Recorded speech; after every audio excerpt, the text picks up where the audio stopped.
Donc,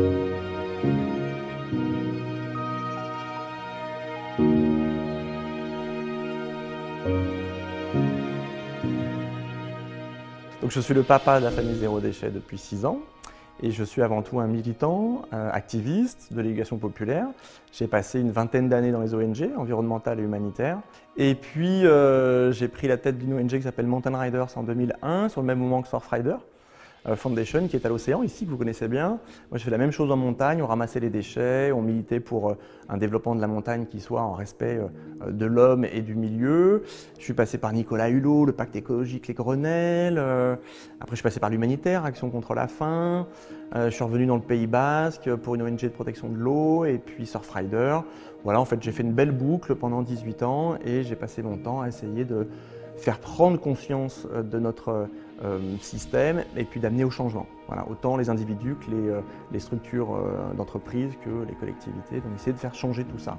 Le monde en 2020, et c'est marrant puisque j'ai passé 20 ans à essayer de le changer, j'y suis pas du tout arrivé donc j'ai pas dû être très bon, mais en 2020, dans son fonctionnement, c'est le même qu'en 2000, en pire. C'est-à-dire qu'on est toujours dans la même logique de croissance économique basée sur la consommation, la production. On extrait, on transforme, on vend. Voilà, c'est les biens, les produits et les services autour d'une croissance pour des actionnaires qui tirent tout ça, un système boursier. On est toujours dans cette même logique-là. Et on est toujours donc en train de détruire. Prenons un indicateur, début des années 2000, moi j'étais avec le WWF, on faisait l'empreinte écologique. J'allais dans les écoles, j'allais voir les élus, j'allais voir les entreprises, et on faisait calculer l'empreinte. On était au mois d'octobre, on était le jour de dépassement, l'overshoot. Donc à partir du mois d'octobre, on était à crédit écologique. Là, cette année 2020, c'est le 2 août. Je reviens dans 20 ans, si on continue sur ce système de croissance, on sera sans doute en février, mars. Donc on est en train de détruire l'écosystème.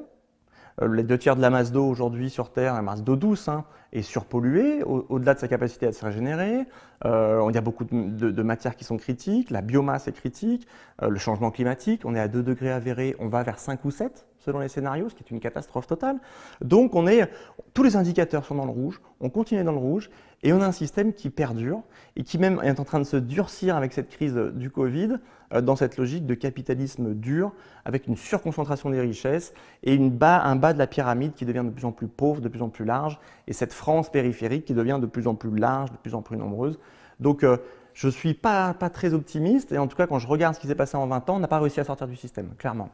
Moi j'ai pris conscience à 17 ans, j'avais un super prof d'histoire en terminale qui m'a ouvert les yeux sur la réalité de ce qu'était l'histoire faite par l'éducation nationale. On parle d'une histoire des vainqueurs, et c'est exactement ça. Et moi j'ai vu la guerre d'Algérie, 58-62, à travers ces mots qui étaient des mots de militants qui m'ouvraient les yeux. Et à partir de là, j'ai dit ok, j'étais en bac C, un maths, parce qu'on me disait c'est bien, ingénieur, tout ça, tu verras, tu auras du taf. J'ai dit non, je braque tout. Et je suis allé en fac d'histoire géo. Et là, j'ai eu des profs pendant 5 ans absolument extraordinaires qui m'ont appris la géopolitique, qui m'ont appris les systèmes, la géo humaine. Donc voilà, c'était 5 ans qui m'ont complètement ouvert les yeux et m'ont appris à synthétiser tout ça et à analyser tout ça. Et à partir de là, évidemment, je me suis mis au service de l'éducation populaire et je suis allé militer et agir pendant 20 ans pour expliquer le système aux autres et essayer de le changer avec ma modestie qui est juste d'avoir un peu d'humour, un peu d'idées et puis avoir une capacité un peu à fédérer. Voilà, j'ai fait ce que j'ai pu à mon niveau, c'est pas énorme. On a eu le processus que tout le monde a en matière d'écologie, qui est de 1, je prends conscience, 2, je passe à l'acte. Je disais qu'en 20 ans, on n'a pas fait grand-chose si on a fait prendre conscience aux gens. Tout le monde a conscience aujourd'hui. Le changement climatique, c'est acquis, la perte de biodiversité, c'est acquis, le système de paupérisation d'à peu près toutes les masses populaires du monde, c'est acquis. Donc je crois que ça, en 20 ans, on l'a fait. Par contre, le passage à l'acte, c'est là où ça pêche. C'est là où on a du mal aujourd'hui. D'accord ? Donc, moi, j'ai passé tout ce temps à prendre conscience et il y a eu des rencontres folles. Al Gore, Nicolas Hulot, David Servan-Schreiber, ce sont les gens comme ça qui, à un moment donné, que j'ai rencontrés en conférence. Paul Ariès, un décroissant de la première heure, que j'ai rencontré, des bouquins, des conférences qui m'ont ouvert à chaque fois un peu plus les yeux. Et évidemment, dans mon quotidien, moi, j'ai changé beaucoup de choses au fur et à mesure. Après, ça a été crescendo. Puis en 2014, je travaillais pour Surfrider Foundation à l'époque, à Biarritz. Et donc j'emmenais tout le monde sur la plage, les enfants, les ados, les instits, les entreprises, et regarder le plastique, regarder l'impact que ça a. Et là j'expliquais le système à partir juste d'un élément plastique, puisque cet élément-là qui est en train de bousiller nos océans et notre biodiversité, c'est l'élément, c'est un symptôme de la société de surconsommation. Aujourd'hui, du tout jetable, du tout consommable, et de cette obsolescence permanente et de la consommation qui va avec. Donc à partir de ce plastique-là, de ce petit morceau-là, j'ai expliqué le système. Et 2014, je rentrais chez moi et je mettais du plastique dans ma poubelle. Donc je me dis, il y a un problème. Non seulement je sais, en plus je pense être passé à l'acte, et pourtant j'ai toujours cette poubelle chaque semaine que je mets à l'incinérateur, parce que nous c'est un incinérateur. Donc je me dis, même moi je suis dans le système, et pourtant je sais. Donc on a pris notre poubelle 2014, on l'a étalée dans le jardin pour essayer de voir ce qu'il y avait dedans, et on s'est rendu compte que, mais ouais, on continue à être rattrapé par le système en permanence, même si on en a moins que les autres, on en a toujours. Donc à partir de là, on s'est dit, est-ce que c'est possible de vivre sans tout ça? Est-ce qu'on peut être hors système? En tout cas, est-ce qu'on peut avoir un autre système? Et à partir de là, on s'est lancé dans le zéro déchet, qui n'existait pas à l'époque, 2014, pas de magasin de vrac. Il y avait Bea Johnson qui a sorti un bouquin quelques mois avant, on ne la connaissait pas. Et donc on a intitulé ça Nos poubelles au début, un blog qui se lance.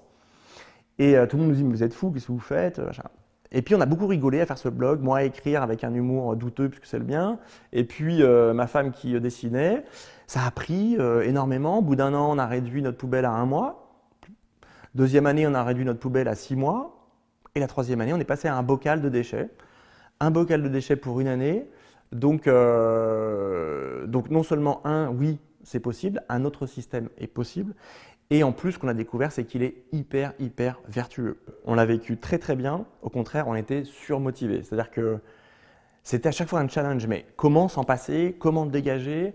Et puis tu te rends compte que ouais, ça paye, ça marche. Et tu as envie d'aller. Et puis à un moment donné, tu t'es fixé un truc. Moi, je me rappelle une fois où j'avais fait un article d'ailleurs sur le blog. Je suis allé à Lidl à côté de chez moi pour un dépannage. Le truc, déjà, j'y allais pas. Je dis bon, ok, il y a l'apéro, il faut que je me dépanne. Je voulais acheter une salade. Je vais à Lidl. Aucune envie d'y aller.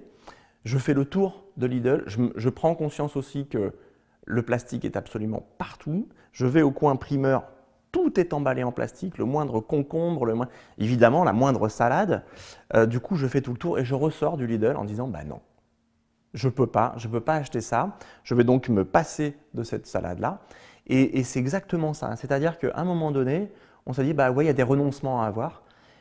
Et au final, ces renoncements, ils amènent d'autres choses qui sont bien meilleurs. Donc évidemment qu'on a été super motivés, évidemment qu'on n'a absolument pas lâché, ça n'a pas été une contrainte, ça a été on va jusqu'au bout et on s'est bien marré aussi. Voilà, on a bien rigolé et ça motive aussi quand tu es en couple et que tous les deux on y va, c'est une belle énergie. Donc non, ça a été super à vivre. Ben, le challenge il est important et moi je retrouve beaucoup de gens qui se challengent en famille et qui se disent on peut le faire.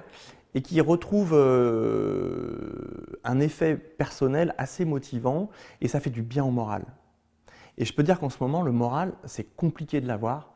Il y a beaucoup de gens qui dépriment. On est dans un état là en ce moment avec ces confinements, ces masques, etc. où beaucoup de gens se replient. On a un effet psychologique global là qui est très dur. Je pense que les médias n'en parlent pas parce qu'ils n'ont pas intérêt à en parler, mais ça commence à être très dur. Moi, je le vois autour de moi et je vois des gens qui sont en train d'entrer dans une pauvreté aussi qui est très dure.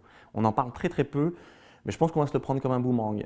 Et de se challenger comme ça sur un zéro déchet, et de se dire je vais changer mon mode de vie, ça ouvre, ça fait un bien fou, ça ressoude la famille et vraiment, ça fait du bien au moral. Clairement, ça c'est important. Le zéro déchet, ça touche à 2 thèmes de la vie. Donc ce n'est pas une transition globale, mais c'est sur 2 sujets assez importants qui sont l'alimentation et la consommation de biens et de produits. Donc c'est cette consommation matérielle. Donc on ne touche pas au logement, au transport, l'argent, etc. On est vraiment sur ces 2 axes. Mais dans ces 2 axes-là, ça marche. On fait une vraie transition. On a divisé par 4 nos émissions carbone en alimentation, par 3 en termes de consommation. Donc oui, ça vaut le coup. Changement climatique, biodiversité, ressources, flotte, oui, ça vaut le coup. Pourquoi? Parce que la poubelle, c'est 3 tiers, c'est 1 tiers de compost, de matière organique, 1 tiers d'emballage et de suremballage surtout, donc tous les plastiques, etc., les aluminiums, et puis 1 tiers d'objets de tous les jours qui vont casser, à ton mug, dans le stylo, etc., et qui vont se retrouver là. Et donc ces 3 tiers, quand on regarde, 2 tiers c'est l'alimentation. On commence par faire un compost, 1 tiers en moins. Le 2e tiers, c'est tout l'emballage, on ne va plus en supermarché. En n'allant plus en supermarché, on supprime la 2e partie de la poubelle. Et puis 3e tiers, si on réduit sa consommation, on achète moins, on mutualise, on partage, on va vers les circuits d'occasion, donc on allonge la durée de vie, on répare. Là, on est dans les 4 R. Et là, on se retrouve avec une réduction, pareil, du dernier tiers de la poubelle. Et le deuxième tiers, il est important. Pourquoi? Parce qu'en faisant tout ça, cette démarche des 4 R, et en se retrouvant avec juste un bocal, ou pour les gens qui le font et qui ont une poubelle tous les 6 mois, on est sorti du système.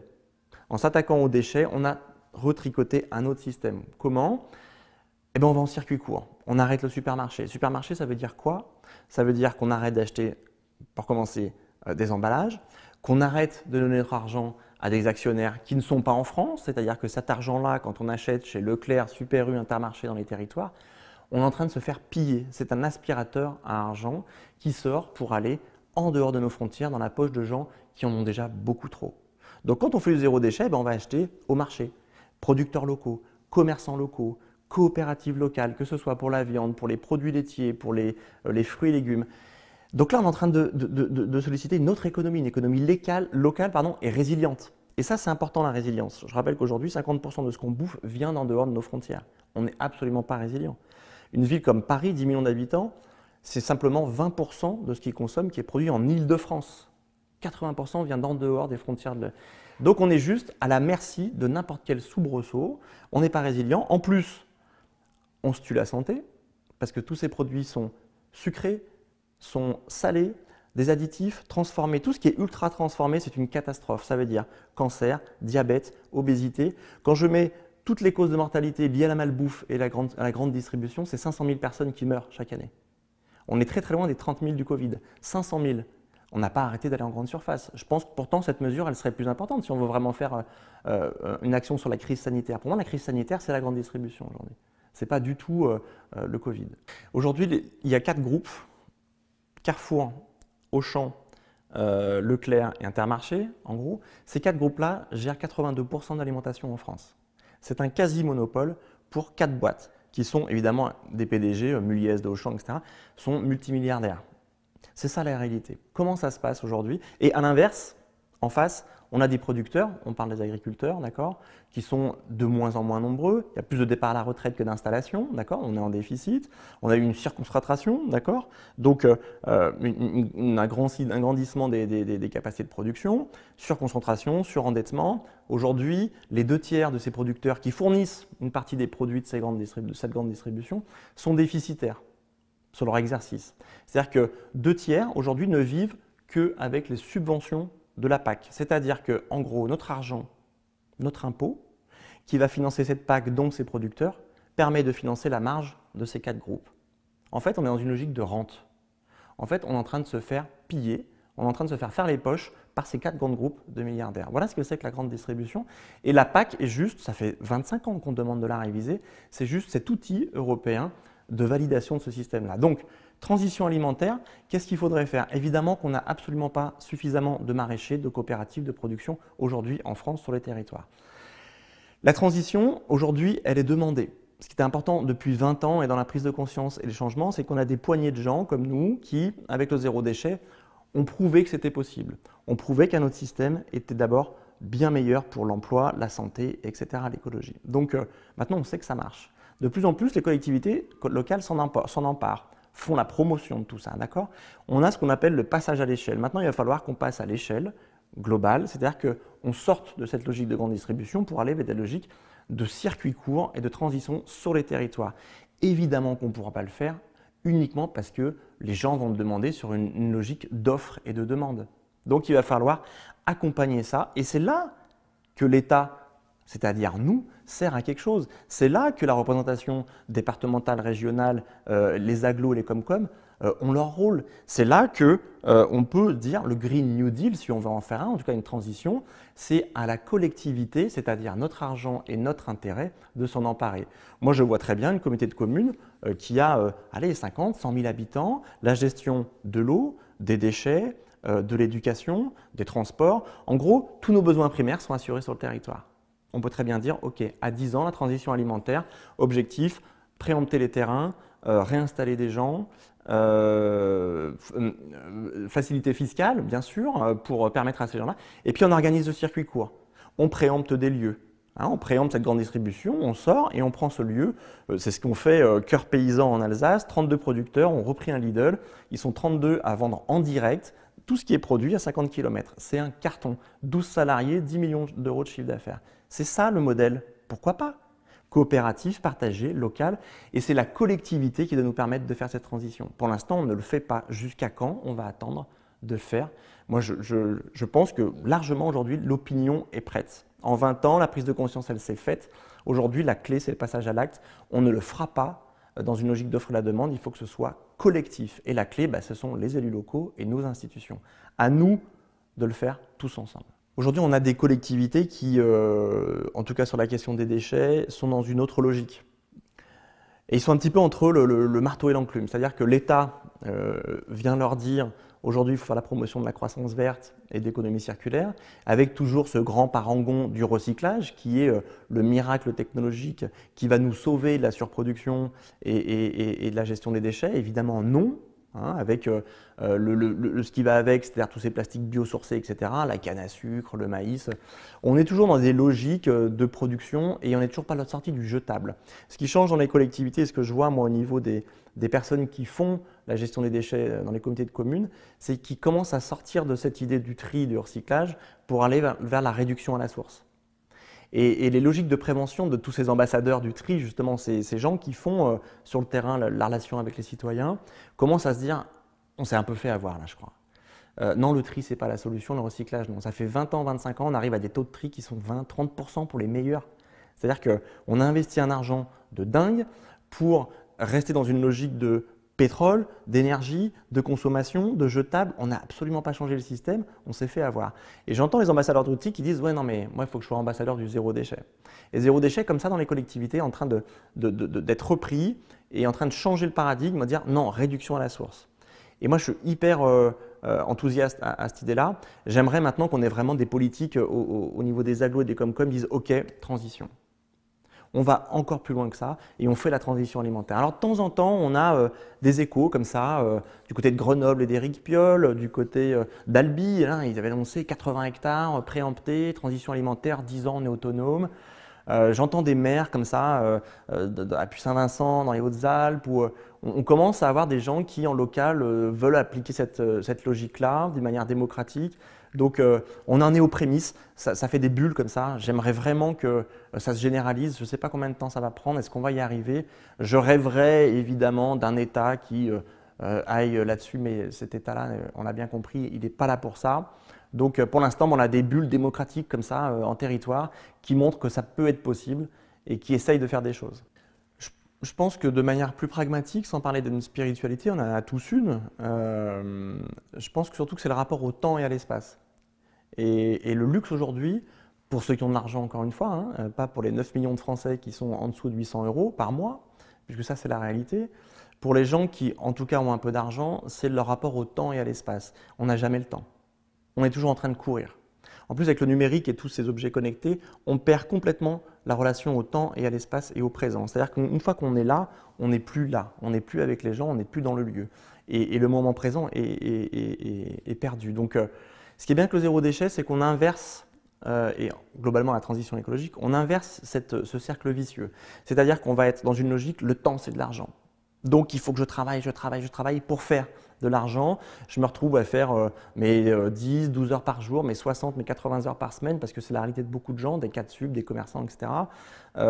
Pour faire cet argent-là, du coup, je n'ai pas le temps donc, de faire mes courses, de cuisiner. Donc je bouffe des trucs suremballés en grande surface, vite que j'ai acheté, en ultra transformé. Je me bousille ma santé, ça me coûte hyper cher. J'enrichis un système qui est tout sauf logique sur les territoires et l'écologie. Donc ça, c'est un cercle vicieux. Quand on se met en zéro déchet, nous, la première chose, effectivement, on réinterroge son besoin. Donc on est dans le moins et mieux. Donc on mange moins mais mieux, on achète moins mais mieux, etc. Donc on s'est mis à faire des économies. Nous, au bout de 3 ans, on a mesuré sur notre budget familial annuel qu'on avait réduit de 30%. Parce qu'on achète moins en grande surface, parce qu'on achète moins en magasin, 30%. 30%, quand on est dans la logique du temps et de l'argent, c'est un temps partiel. C'est-à-dire que le jeudi midi, j'arrête de travailler. Je travaille 4 jours, même pas, moins. Ça veut dire que tout le reste du temps, 3 jours et demi, c'est pour moi. Donc j'inverse cette boucle vicieuse. Je vais avoir du temps de faire mes courses, de mieux manger, de cuisiner, de voir mes enfants, d'avoir du temps pour mes loisirs, d'avoir du temps pour moi, pour ne rien faire, pour marcher, pour courir. Et là, on est dans une logique où c'est plus le temps, c'est de l'argent, c'est du temps. C'est-à-dire que si je veux de l'argent sur mon compte, je passe du temps au travail. Si j'en dépense moins, je passe moins de temps au travail.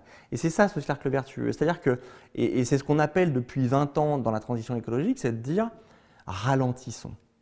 Ralentissons le temps, en consommant moins, on travaille moins, on produit moins. Non seulement on va épargner la biodiversité, les ressources, la flotte et notre atmosphère, mais en plus, c'est nous qui allons récolter tout ça. On va vivre mieux, on gagne en qualité de vie.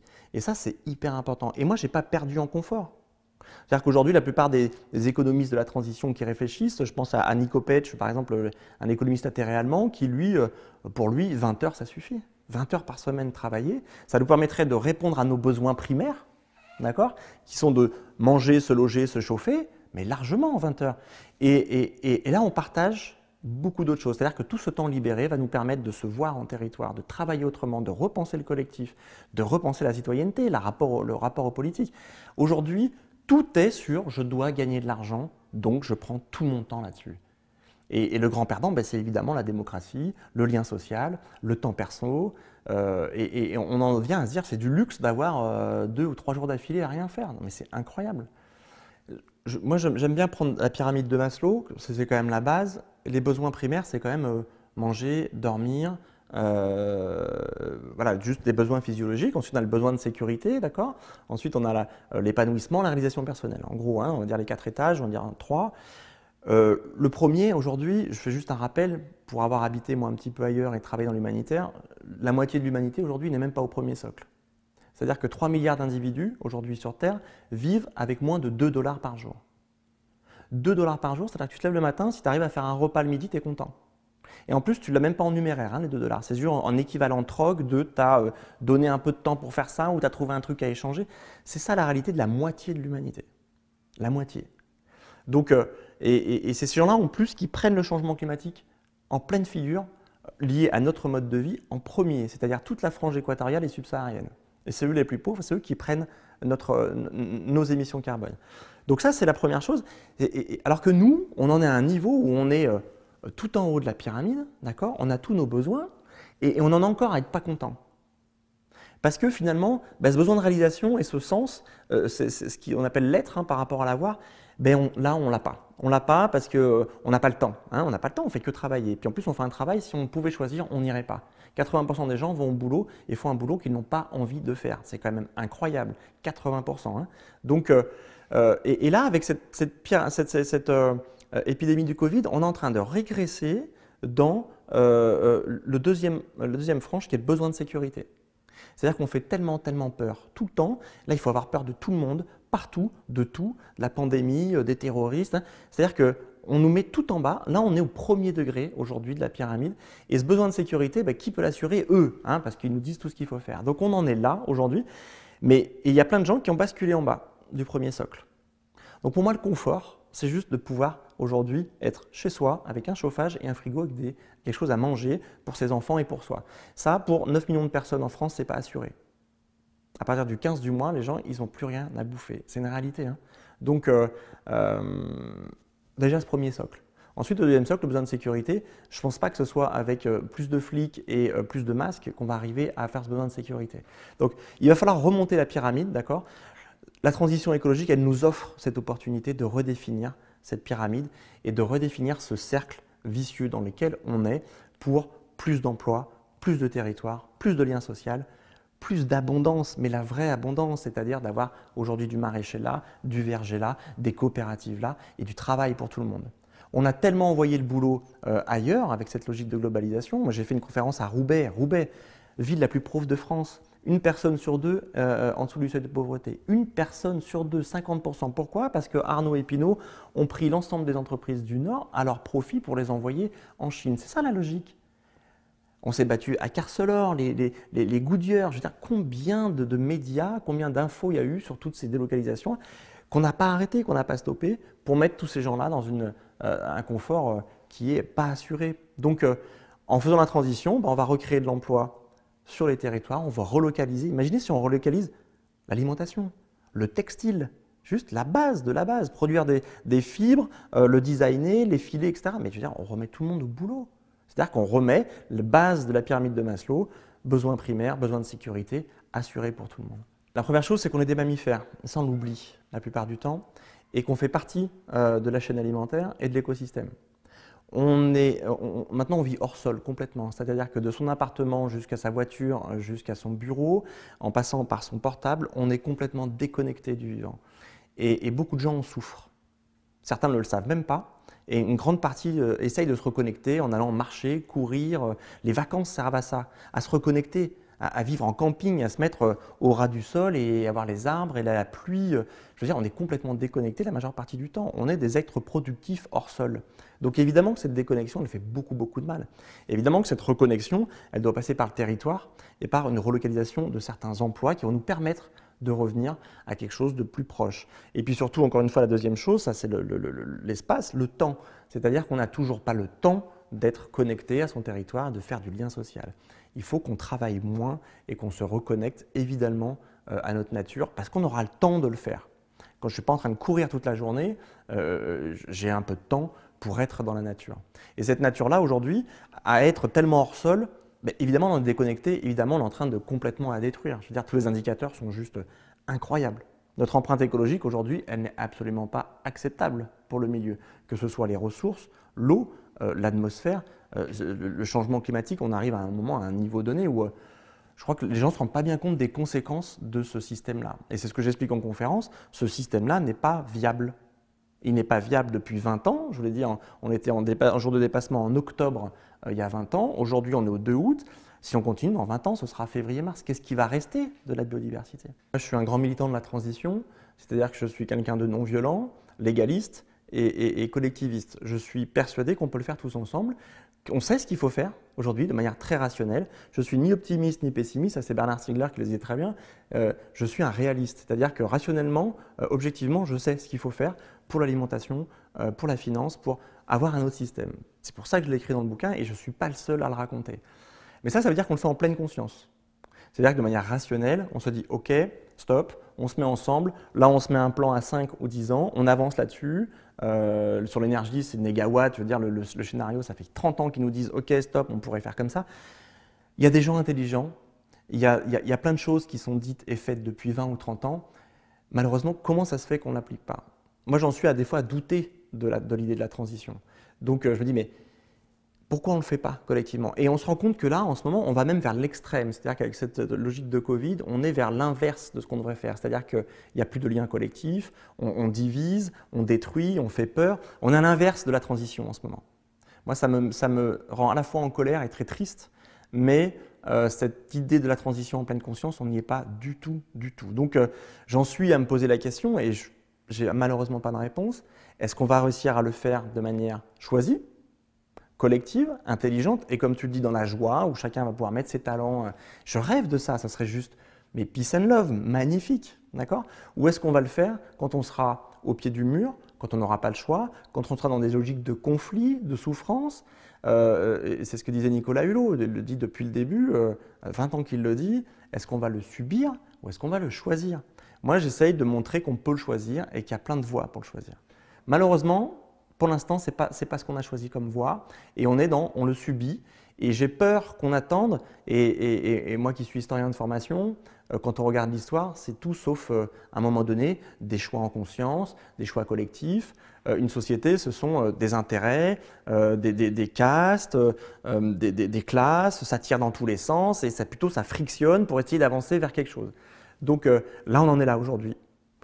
Et j'ai peur qu'on soit vraiment dans des conflits, de la friction, de la souffrance, pour essayer de faire revenir les choses vers quelque chose qui soit un petit peu plus vertueux. Quand on voit le 19e et le 20e siècle, depuis le début de l'ère industrielle, c'est ce qui s'est passé.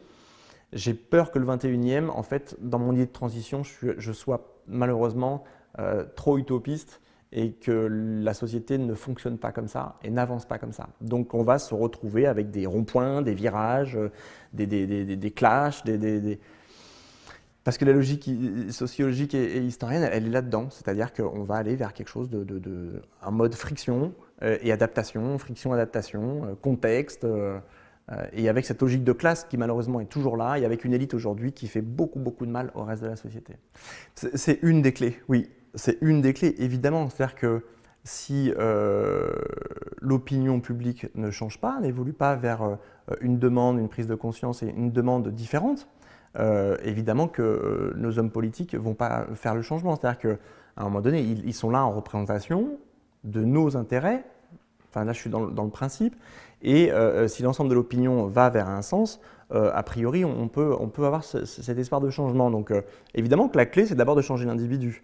Malheureusement, ou en tout cas, c'est comme ça, on va avoir 5-10% d'individus qui sont en capacité de le faire, financièrement, intellectuellement, socialement, psychologiquement.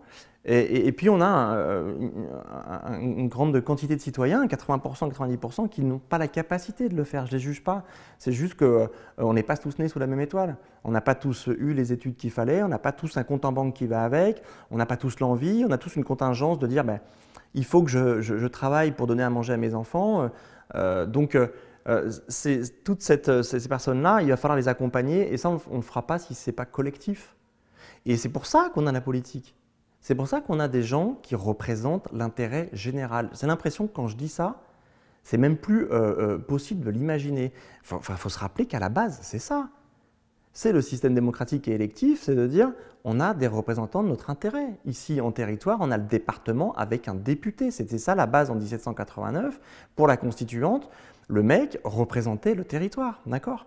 Donc, on l'a complètement perdu de vue, tellement on est dans une logique de non-représentation, d'intérêt personnel privé, d'impunité, c'est-à-dire que jamais un député vient rendre des comptes.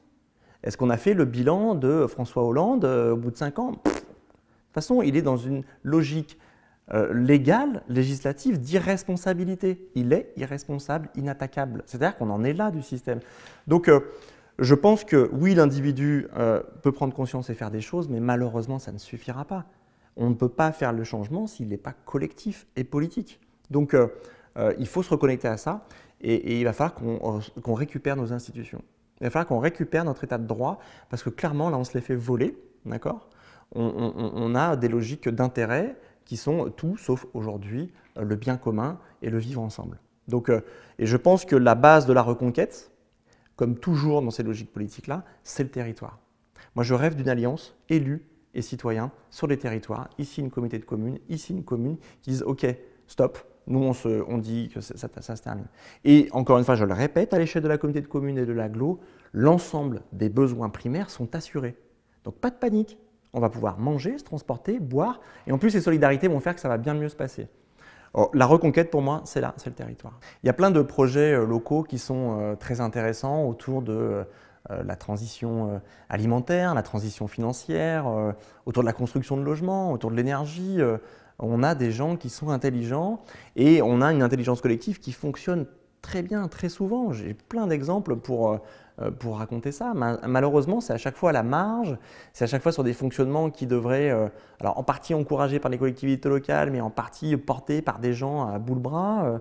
Je pense à des gens à côté de chez moi qui ont monté un maraîchage local sur le modèle du jardin de Cocagne, ils font 10 personnes en insertion, ils produisent pour X familles, etc. Mais ils te portent ça à bout de bras, à s'épuiser, parce que, un, ils sont convaincus, mais parce que ce modèle-là, s'il n'est pas soutenu, s'il n'est pas globalisé et s'il n'est pas rendu collectif, ça tient à la volonté de certaines personnes. Combien de temps ça va tenir?